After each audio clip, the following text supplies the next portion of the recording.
अमरावती शहरातील dengue, malaria, chikungunya, मेंदूज्वर आदी साथीचे आजार रोखण्यासाठी महापालिकेच्या आरोग्य व स्वच्छता विभागाची जम्बो बैठक घेण्यात आली। वैद्यकीय आरोग्य अधिकारी डॉक्टर विशाल काळे, स्वच्छता वैद्यकीय अधिकारी डॉक्टर अजय जाधव व साथरोग नियंत्रण अधिकारी डॉक्टर रुपेश खडसे यांच्या प्रमुख उपस्थितीत कर्मचाऱ्यांना विविध सूचना देण्यात आल्या।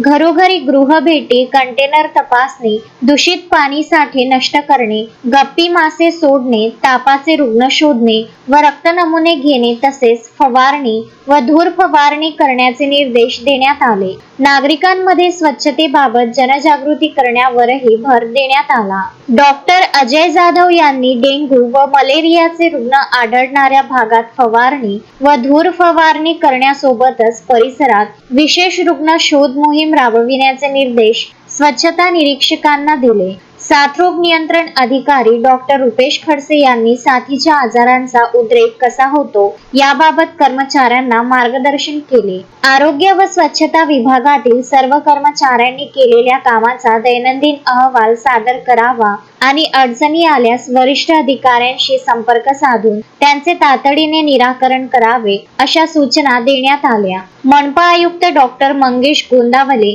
अतिरिक्त आयुक्त शिल्पा नाईक, उपायुक्त वैशाली बोरेकर, वैद्यकीय आरोग्य अधिकारी डॉक्टर विशाल काळे व स्वच्छता अधिकारी डॉक्टर अजय जाधव यांच्या मार्गदर्शनाखाली साथीचे आजार रोखण्यासाठी सुरू करण्यात आलेल्या उपाययोजनांची तातडीने अंमलबजावणी करण्याचे निर्देश बैठकीत देण्यात आले। शोएब खान, विदर्भ न्यूज, अमरावती।